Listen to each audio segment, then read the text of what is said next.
ഇക്കാലത്ത് ഭൗതികമായ സുഖസൗകര്യങ്ങളുടെ പിന്നിൽ ഓടി നടക്കുന്ന ജനങ്ങൾക്ക് എന്നോ എവിടെയോ വെച്ചിട്ട് ആത്മീയ ബോധം നഷ്ടപ്പെട്ടിരിക്കുകയാണ്. ഹലോ, ഈ നഷ്ടപ്പെട്ട ആത്മീയ ബോധം വീണ്ടെടുക്കാൻ വേണ്ടി ഈ തരത്തിലുള്ള ഈ ആത്മീയ പ്രഭാഷണങ്ങൾ കേൾക്കുക എന്നുള്ള ഒരു വഴിയിലേക്ക് നമ്മൾ എത്തിച്ചേർന്നിരിക്കുകയാണ്. ഈ സന്ദർഭത്തിലാണ് ഇത്ര ആത്മീയ ആചാര്യന്മാരുടെയും പ്രഭാഷണങ്ങളുടെയും പ്രസക്തി നമുക്ക് മനസ്സിലാകുന്നത്. കൂടുതൽ ഞാനൊന്നും പറയുന്നില്ല. സ്വാമിയുടെ പ്രഭാഷണം കേൾക്കാനും ഉദ്ബുദ്ധരാകാനും എല്ലാ ഭക്തജനങ്ങളെയും ഒന്നുകൂടി ക്ഷണിച്ചുകൊള്ളുന്നു. ക്ഷേത്രത്തിന്റെ പേരിൽ അദ്ദേഹത്തിന് ഒരു പൊന്നാട അണിയിച്ചുകൊണ്ട് ഞാൻ അദ്ദേഹത്തെ കൂടി ക്ഷണിക്കുന്നു.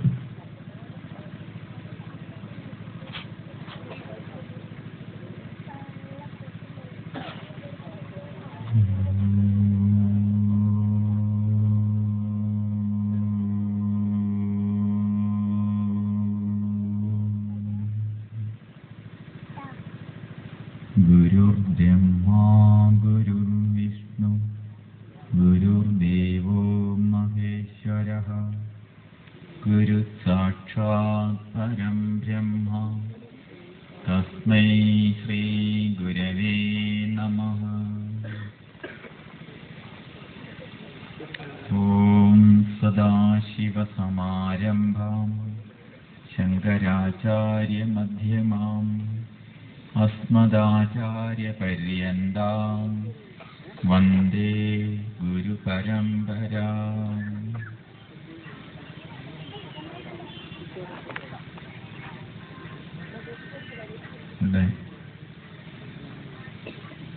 ക്ഷേത്രാചാരങ്ങളെ കുറിച്ച്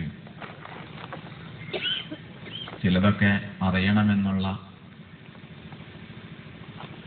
ജിജ്ഞാസയോടുകൂടി വന്നു ചേർന്ന നമ്മളെല്ലാവരും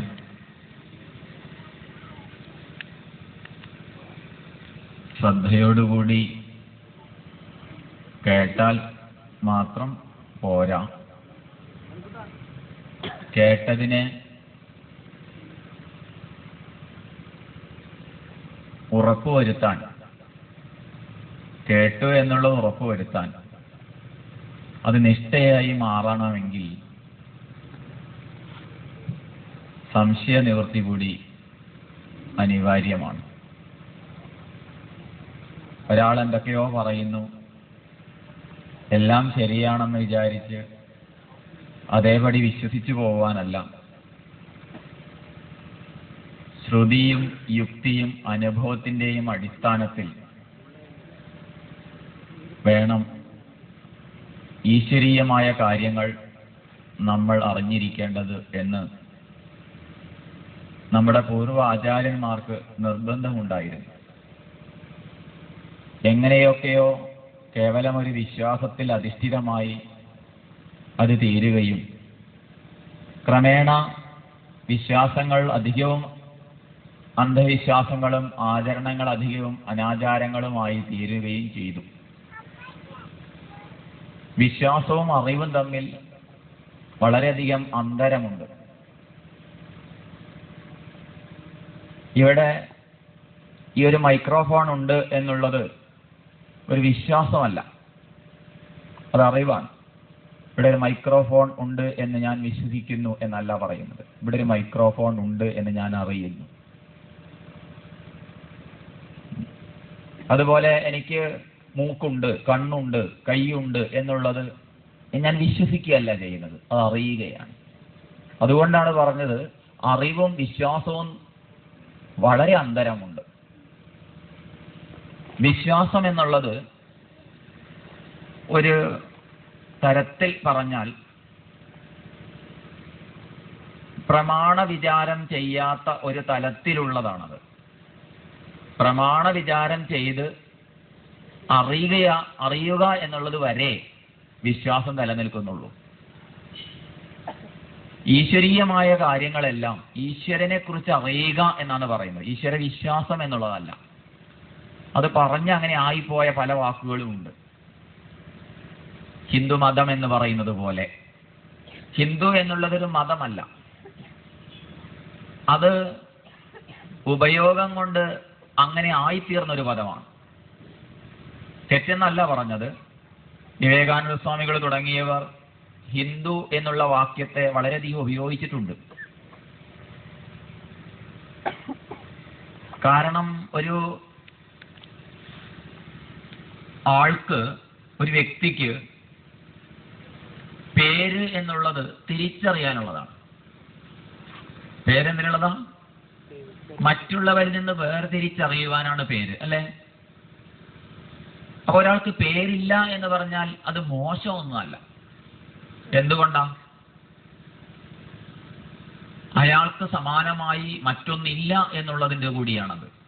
അതുകൊണ്ട് ഈശ്വരന് പേരില്ല എന്ന് പറഞ്ഞാൽ ഈശ്വരന് സമാനമായി മറ്റൊന്നില്ല. അതുകൊണ്ട് പേരില്ല എന്നുള്ളത് കുറച്ച് മോശമല്ല, പേരില്ല എന്നുള്ളത് ശ്രേഷ്ഠം തന്നെയാണ്. അതുകൊണ്ട് തന്നെ പേരില്ലാത്ത ഈശ്വര തത്വത്തെ നമ്മൾ അനേകം പേരുകളെ കൊണ്ട് വിളിക്കും. വൈഷ്ണവന്മാർ വിഷ്ണു എന്നും, ശൈവന്മാർ ശിവനെന്നും, ഗാണപത്യർ ഗണപതി എന്നും, ശാക്തേയർ ശക്തി എന്നും, സൗരർ സൂര്യനെന്നും, ഇങ്ങനെ പല പേരുകളിൽ നമ്മൾ അതിനെ വിളിക്കും.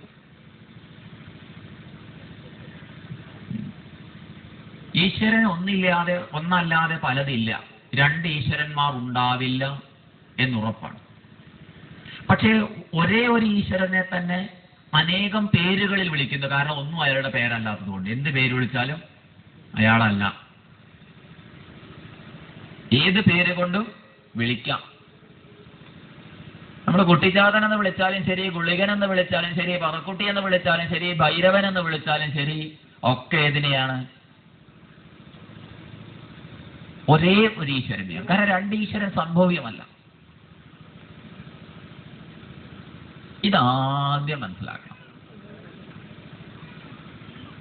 ആകാശാത് പതിതം തോയം സാഗരം പ്രതിഗച്ഛതി സർവദേവ നമസ്കാരം കേശവം പ്രതിഗച്ഛതി.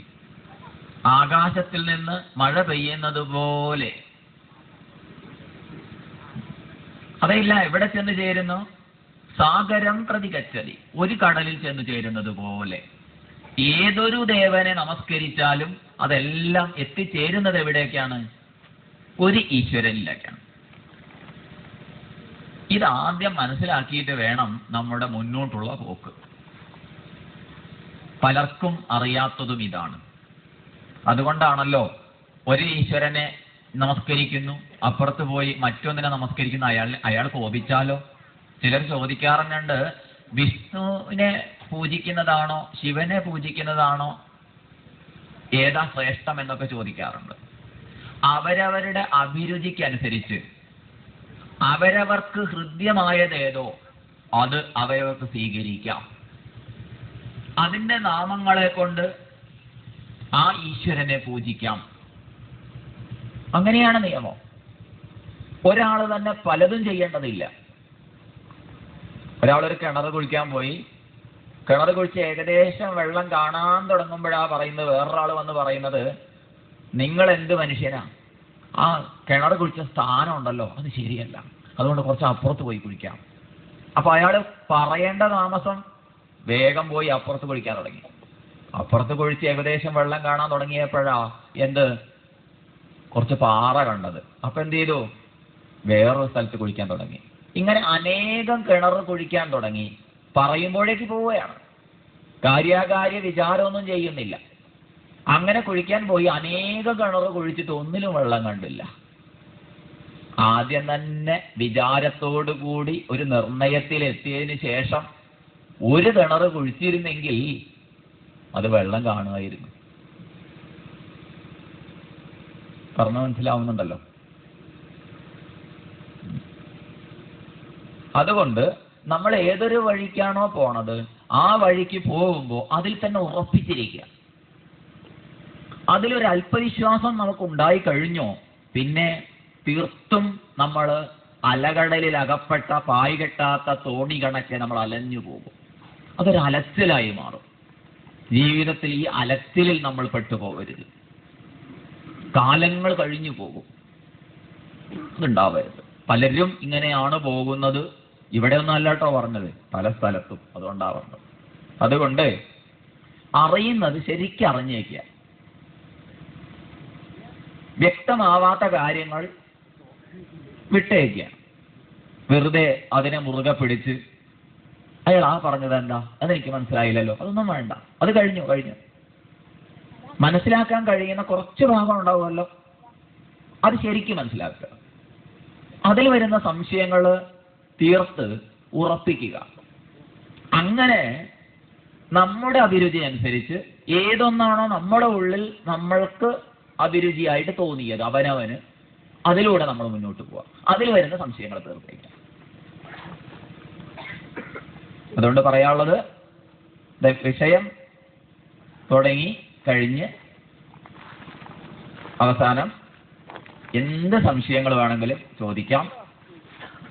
അറിയുന്നത് നമുക്ക് ചർച്ച ചെയ്യാം. അറിയാത്തത് അറിയില്ല എന്നും പറയാം. ശരി, ക്ഷേത്ര ആചാരങ്ങളാണ് നമ്മുടെ വിഷയം. ക്ഷേത്രം എന്ന് പറഞ്ഞാൽ എന്താ? ക്ഷേത്രം എന്ന് പറഞ്ഞാൽ മുഖ്യമായ അർത്ഥം ശരീരം എന്നാണ്.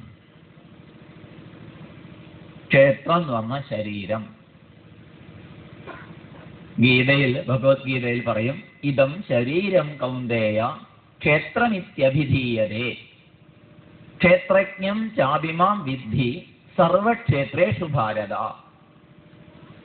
ഈ ശരീരത്തെയാണ് ക്ഷേത്രം എന്ന് പറയുന്നത്. അനേക അർത്ഥങ്ങൾ വേറെയും ഉണ്ട്. ക്ഷേത്രം എന്ന് പറഞ്ഞാൽ വയൽ എന്നർത്ഥമുണ്ട്. അതെ, ധർമ്മമാകുന്ന വിളയിറക്കാൻ അധർമ്മമാകുന്ന കള പറിച്ച് ഒരു കൃഷിസ്ഥലം ഒരുക്കുന്നത് പോലെ ഈ ശരീരത്തിൽ നമ്മൾ ചെയ്യേണ്ടതും എന്നാൽ ചെയ്യേണ്ടാത്തതും, ഇന്നതൊക്കെ ചെയ്യണമെന്നും ഇന്നതൊന്നും ചെയ്യരുതെന്നുള്ളതും, അങ്ങനെ വിധി നിഷേധങ്ങളെ പാലിച്ചുകൊണ്ട് മുന്നോട്ട് പോകുമ്പോൾ നമ്മുടെ ജീവിതത്തിൽ ഒരു ലക്ഷ്യത്തെ നമുക്ക് പ്രാപിക്കാൻ കഴിയും. ആ ലക്ഷ്യത്തിന്റെ പേരാണ് മോക്ഷം എന്നുള്ളത്. അതുകൊണ്ട് വയൽ എന്നും അർത്ഥം പറയാം. അതും ഈ ശരീരത്തെ നോക്കിക്കൊണ്ടാ പറയുന്നത്. മറ്റൊന്ന്, ക്ഷേത്രം എന്ന് പറയുമ്പോൾ അവിടെ ഇപ്രകാരം ഇപ്പൊ നമ്മൾ ഒത്തുകൂടിയിരിക്കുന്ന ഈ സങ്കേതം, ഇത് ക്ഷേത്രം എന്നാണ് നമ്മൾ പറയുക. ഈ ക്ഷേത്രം എന്ന് പറയുന്ന സമയത്ത് ക്ഷയത്തിൽ നിന്ന് നമ്മെ പ്രാണനം ചെയ്യുന്നത് എന്നാണ് അർത്ഥം വരിക. ക്ഷയം എന്ന് പറഞ്ഞാൽ നാശം എന്നർത്ഥം. നാശത്തിൽ നിന്ന്, അതായത് ദുരിതത്തിൽ നിന്ന്, കഷ്ടപ്പാടുകളിൽ നിന്ന് ഒക്കെ നമ്മെ ഉയർത്തുന്നതാണ് ഏത്? ഈ സങ്കേതം. ക്ഷേത്രം എന്ന പേരിൽ നമ്മൾ ഇപ്പോൾ ഒത്തുകൂടിയിരിക്കുന്ന സങ്കേതം നമ്മുടെ ദുരിതങ്ങളിൽ നിന്ന് നമ്മെ ഉയർത്തുന്നതാണ്. ഈ ക്ഷയം എന്നുള്ളത്, ദുരിതങ്ങള് ഒരാളെ പോലെ ആയിരിക്കില്ല മറ്റൊരാൾക്ക്. പലർക്കും പല തരത്തിലായിരിക്കാം. ഒരു നേരത്തെ ആഹാരത്തിന് കഷ്ടപ്പെടുന്നവരെ സംബന്ധിച്ച് അവരുടെ ദുരിതം എന്നുള്ളത് അതായിരിക്കും. ആ ദുരിതത്തിൽ നിന്ന് ശരിയായ ഉപാസന ചെയ്യുന്നവർക്ക് ആ അന്നം മുട്ടാതാവും എന്നാണ്. അതിന് മുട്ടുണ്ടാവില്ല. വേറെ ചിലർക്ക് രോഗാദി ക്ലേശങ്ങളെ കൊണ്ട്, അതായത് മാരകങ്ങളായ രോഗങ്ങള്, നിത്യ ഔഷധമൊക്കെ ഉപയോഗിക്കേണ്ടി വരുന്ന ആളുകൾ അനേകമുണ്ട്. ക്യാൻസർ, ഇങ്ങനെയുള്ള പല കാരണങ്ങളുണ്ടാവാം. ഇങ്ങനെയുള്ള ദുരിതത്തിൽ നിന്ന് നമ്മെ ഉയർത്തുന്നതാണ്, അതില്ലാതാക്കുന്നതാണ്. ഇങ്ങനെ ഓരോരുത്തരെ സംബന്ധിച്ചും ഈ ക്ഷയം മാറി മാറി വരാം, ഈ ദുരിതങ്ങൾ മാറി മാറി വരാം. അതിൽ നിന്നെല്ലാം നമ്മെ ഉയർത്തുന്നതാണത്. ആ പ്രകാരം ഈ ക്ഷേത്രത്തിൽ എന്തെങ്കിലുമല്ല, എപ്പോഴെങ്കിലും അല്ല, നിത്യവും ഒരു നേരമെങ്കിലും ക്ഷേത്രത്തിലൊന്ന് വന്ന് അല്പസമയം ആ ക്ഷേത്രേശനെ ഉള്ളിൽ ധ്യാനിക്കാൻ. എങ്ങനെയാ ധ്യാനിക്കുക എന്ന് ചോദിച്ചാൽ, ഇപ്പൊ മൈക്രോഫോൺ കാണുന്നു, കണ്ണ് തുറന്ന് കാണുന്നു, കണ്ണടച്ചു കഴിഞ്ഞാലും മൈക്രോഫോൺ എൻ്റെ ഉള്ളിൽ കാണുന്നു എങ്കിൽ അതൊരു ധ്യാനമാണ്. ആദ്യം കണ്ണ് തുറന്ന് കാണുന്നു, കണ്ടതിന് ശേഷം എന്താകുന്നു, കണ്ണടച്ചാലും ഉള്ളിൽ കാണുന്ന ഒരു സ്ഥിതി ഉണ്ടാവുന്നുണ്ടെങ്കിൽ അത് ധ്യാനത്തിലേക്ക് നമ്മെ എത്തിക്കും. അതിനുള്ളൊരു ശ്രമം നടക്കുന്നു. ഇത് നിത്യനിരന്തരമായി പ്രക്രിയയിലൂടെ നമുക്ക് എവിടെ ഇരുന്നാലും ആ ഭാവത്തെ നമ്മുടെ ഉള്ളിൽ ധ്യാനിക്കാൻ കഴിഞ്ഞാൽ, ധ്യാനിക്കാൻ കഴിയാത്തവരായിട്ട് ആരും തന്നെ ഇല്ലാട്ടോ. പലപ്പോഴും ഇപ്പൊ ഇവിടെ ഇരിക്കുമ്പോൾ ധ്യാനിക്കുന്നത് എന്തായിരിക്കാം? ഇത് കഴിഞ്ഞാൽ ഭക്ഷണമുണ്ട്, അതിപ്പോ എന്തായിരിക്കും, അതൊക്കെ ധ്യാനിക്കുന്നുണ്ടാവും. അല്ലെങ്കിൽ അത് കഴിഞ്ഞാൽ വീട്ടിൽ പോകണം, കിടന്നുറങ്ങണം, ഇങ്ങനെയായിരിക്കാം.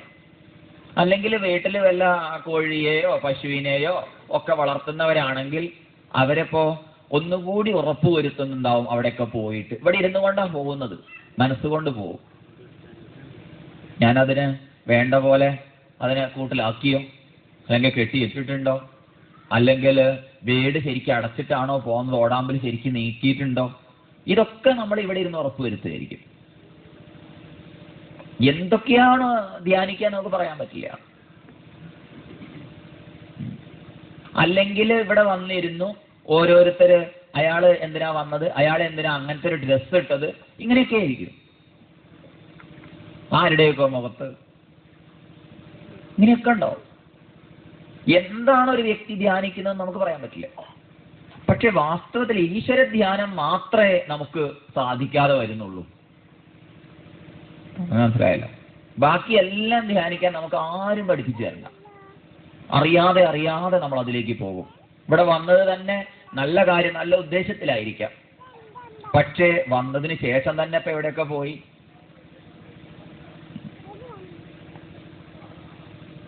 അതിനെ ഒന്ന് തിരിച്ചു കൊണ്ടുവന്ന്, എവിടെ പോയാലും അതിനെ തിരിച്ചു കൊണ്ടുവന്ന് നമ്മൾ എന്താണോ ആ ക്ഷേത്ര സങ്കേതത്തിൽ ചെന്നപ്പോ കണ്ടത്, ഓരോരുത്തരും എന്തൊക്കെയാ കാണുമെന്ന് പറയാൻ വയ്യ.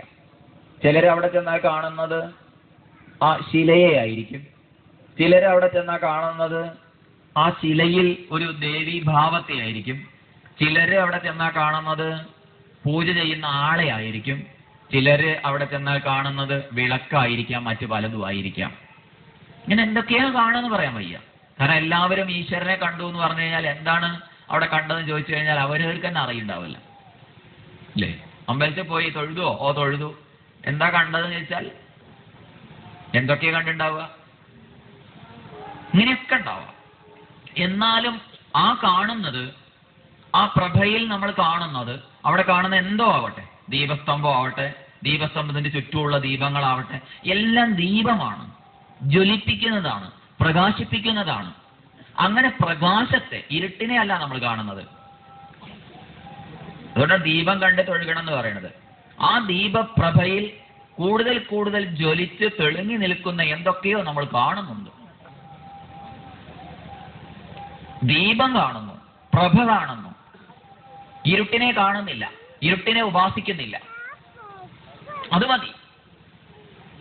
അത് തന്നെ നമ്മളെ നല്ല ഒരു ഒരു ഒരു എന്താ പറയാ, തമസോമ ജ്യോതിർഗമയ, ഇരുട്ടിൽ നിന്ന് നമ്മെ വെളിച്ചത്തിലേക്ക് നയിക്കാൻ അത് ഉതകും. നമ്മുടെ മുഖത്തൊരു പ്രകാശത്തെ എത്തിക്കാൻ നമുക്ക് കഴിയും.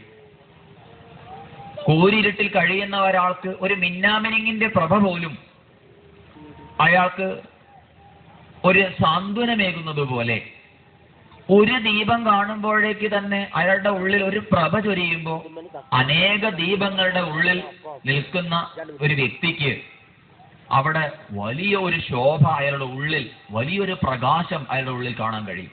അതിനൊപ്പം ആ പ്രകാശത്തോടെ ഒന്നിച്ച് തന്റെ വിശ്വാസം കൂടി കൂടിച്ചേരുമ്പോൾ, ദേവിയുടെ പ്രഭയാണതെന്നുള്ള ഭാവം കൂടി ആവുമ്പോൾ തീർത്തും നമ്മളുടെ ഉള്ളിൽ വികസിക്കാൻ തുടങ്ങുകയായി. ഈ വികസിക്കല് 1 or 2 ദിവസങ്ങളെ കൊണ്ടല്ല, നിരന്തരമായി. ഒരു ദിവസം പോയിട്ട് 4 ദിവസം പോവാതിരിക്കുകയല്ല, പറ്റുമെങ്കിൽ ദിവസം ഒരു നേരമെങ്കിലും പോയി ആ പ്രഭയെ നാം പരമാവധി ഉൾക്കൊള്ളുമ്പോൾ നമ്മുടെ ഉള്ളിൽ വികസിച്ച് വികസിച്ച് എല്ലാ മേഖലയിലേക്കും അത് കടന്നു ചെല്ലും. അതുവരെ സങ്കുചിതമായിരുന്ന നമ്മുടെ മനസ്സ് തീർത്തും വികസിതമായി തീരുന്ന ഒരു പ്രക്രിയ കാണാൻ പറ്റും. അതുവരെ സ്വയം തന്നെ അവനവനെ തന്നെ സ്നേഹിക്കാൻ മറന്നുപോയ, പിന്നെയല്ലേ ഭാര്യയെ, ഭർത്താവിനെ, കുട്ടികളെ, മറ്റുള്ളവരെയൊക്കെ. തന്നെ തന്നെ സ്നേഹമുണ്ടോ, തന്നോട് തന്നെ സ്നേഹമുണ്ടോ എന്ന് ചോദിച്ചാൽ അതുപോലും ഇല്ലാതെ, തന്നോട് സ്നേഹമുണ്ടെങ്കിൽ തന്നെ വ്യക്തമായി, വൃത്തിയായി, ശുചിയായി കൊണ്ട് നടക്കണം അല്ലെ? തന്നോട് തന്നെ സ്നേഹമില്ലെങ്കിൽ വൃത്തിയും കെട്ട് നടന്നു എന്ന് വരും. അതെ, അപ്പൊ തന്നോട് സ്നേഹം വേണം. ആരും പറയാതെ തന്നെ ഒന്ന് പോയി കുളിച്ച് ശുദ്ധിയായി വരണം എന്ന് പറഞ്ഞാൽ അത് വേറൊരാൾ പറയേണ്ടതല്ല. അത് തന്നോട് തന്നെ സ്നേഹമില്ലാത്തതുകൊണ്ട് ആ പറയേണ്ട ഗതികേട് വരുന്നത്. നീ ഒന്ന് പോയി നേരാവണ്ണം ഒന്ന് കുളിച്ച് വാ എന്ന് ഒരാളോട് പറയുകയാണെങ്കിൽ അത് അവനവനോട് തന്നെ വിശ്വാസമില്ലാത്തതുകൊണ്ടാണ്. അപ്പൊ തന്നോട് സ്നേഹം ഉണ്ടെങ്കിൽ തന്നോട് ആരും അത് പറഞ്ഞു തരണ്ട അല്ലേ? പല്ല് തേക്കണം എന്ന് വേറൊരാൾ പറഞ്ഞു തരേണ്ട ആവശ്യമില്ല. കൊച്ചു കുട്ടികൾക്ക് അറിവില്ലായ്മ കൊണ്ട് അങ്ങനെ ഉണ്ടാവാം, അതുകൊണ്ട് അമ്മമാര് പറഞ്ഞു കൊടുക്കണം. മുതിർന്നതിന് ശേഷം പിന്നെ അവരോട് പറഞ്ഞു കൊടുക്കണമെങ്കിൽ ഒന്നുകിൽ അവർക്ക് അവരവരോട് തന്നെ സ്നേഹമില്ലാത്ത ഒരു മനസ്ഥിതി വന്നിട്ടുണ്ടാവും. അതിന് മാനസികമായിരിക്കാം ചിലപ്പോ. അതെ, മാനസിക രോഗികളൊക്കെ സ്നേഹത്തെ അർഹിക്കുന്നവരാണല്ലോ. അതുകൊണ്ട് ഒരു തരം മാനസികമായിട്ടത് മാറിയേക്കാം. അതുകൊണ്ട് ആദ്യം വേണ്ടത് അവനവനെ സ്നേഹിക്കാൻ പഠിക്കണം. ക്ഷേത്രത്തിലേക്ക് പോകുന്നതിന് മുമ്പ് തന്നെ നമ്മൾ നമ്മളെയാണല്ലോ സ്നേഹിക്കുന്നത് അല്ലേ? അല്ലേ? വൃത്തിയായിട്ടല്ലേ പോവുക, ശുദ്ധമായിട്ടല്ലേ പോവുക, നല്ല വസ്ത്രം എടുത്തിട്ടല്ലേ പോവുക, അഴുക്കോട് കൂടി പോവോ? ക്ഷേത്രത്തെ ശുദ്ധാക്കാൻ പോവുക, അതുകൊണ്ട് ഞാൻ ശുദ്ധമായിട്ടില്ലെങ്കിലും വേണ്ടില്ല, അങ്ങനെയല്ല. ആദ്യം നമ്മൾ നമ്മളെ സ്നേഹിക്കും, നമ്മളെ ശുദ്ധമാക്കും, പരമമായി പവിത്രമാക്കി വെക്കും. അത് കഴിഞ്ഞ് നമ്മുടെ ഉള്ളിലുള്ള ചിന്തകളെ നമ്മൾ പരമാവധി ഉപേക്ഷിക്കും. ദുഷ്ചിന്തകളെ അത് ഉപേക്ഷിക്കാൻ ചില സിഗ്നലുകൾ തരാറുണ്ട്. ക്ഷേത്രത്തിലേക്കൊക്കെ പോകുമ്പോൾ ദീപസ്തംഭത്തിന്റെ ഇടയിൽ ആമയൊക്കെ ഉണ്ടാവും. ആമേനെ കണ്ടാൽ ഉറപ്പിക്കണം എന്ത്? ഇനി കണ്ണും കാതും നാക്കും മൂക്കും ത്വക്കും ഒക്കെ മറ്റൊന്നും കാണാനും കേൾക്കാനും സ്പർശിക്കാനും രുചിക്കാനും വാസനിക്കാനും പോകരുത്. അത് പോയാൽ നമ്മൾ ദുഷിച്ചു പോകും. വേണ്ടാതീനം ചിന്തകൾ നമ്മുടെ ഉള്ളിലേക്ക് വരുമ്പോഴേക്ക് തന്നെ നമ്മൾ ഉള്ളിൽ ദുഷിക്കും. അതുകൊണ്ട് പുറത്ത് ശുചിയാക്കി, കുളത്ത് പോയിട്ട് ശുചിയാക്കി കുളിച്ചു, അത് കഴിഞ്ഞ് ഉള്ളും ശുചിയാക്കി, ആ ചിന്തകളെ മുഴുവൻ ഇല്ലാതാക്കി, അല്ലെങ്കിൽ അവരെ അങ്ങനെ ചെയ്യണം അവളെ അങ്ങനെ ചെയ്യണം എന്നൊക്കെ പറഞ്ഞുള്ള ആ വിചാരങ്ങളെ തീർത്തും മാറ്റുന്നതോടുകൂടി ഉള്ളും പുറവും ശുചിയായിക്കൊണ്ട് നമ്മൾ അങ്ങോട്ട് പോവുകയാണ്. അത് കഴിഞ്ഞാണ് നമ്മൾക്ക് ആ വികസിതമായ ഒരു അന്ധക്കരണം ഉണ്ടായിത്തീരുന്നത്. ആ അന്ധക്കരണം ഉണ്ടായി വരുമ്പോൾ എന്തായി? ക്രമികമായി ആ ഈശ്വരന്റെ സന്തതികളാണ് സർവവും എന്നുള്ള ബോധത്തിലേക്ക് എത്തുമ്പോഴേക്ക് ആരോടും ഒരു വിദ്വേഷവും ഇല്ലാതെ തൻ്റെ സഹജീവികളോട്, തൻ്റെ ചുറ്റും വസിക്കുന്നവരോട് ഒക്കെ ആ സ്നേഹം ഒഴുകാൻ തുടങ്ങും. സ്നേഹമായിരിക്കും. നമ്മൾ ഒന്നാണ് എന്നുള്ളൊരു ചിന്ത ഉദ്ഭവിക്കുകയായി. ക്രമികമായി വികസിച്ച് നമ്മൾ ഇതര ജീവികളോടും നമ്മൾക്ക് ആ സ്നേഹം കാണിക്കാൻ തുടങ്ങും. ഇങ്ങനെ ക്രമികമായി നമ്മൾ ഉയർന്ന് ലോകാ സമസ്ത സുഖിനോ ഭവന്തു എന്നുള്ള ഒരു തലത്തിലേക്ക് ഒരു വ്യക്തിയെ പ്രാപ്തമാക്കുന്ന ഒരു സങ്കേതമാണ് ഏത്? ക്ഷേത്രം എന്ന് പറഞ്ഞാൽ നമ്മളിപ്പോൾ ഇരിക്കുന്ന സങ്കേതം.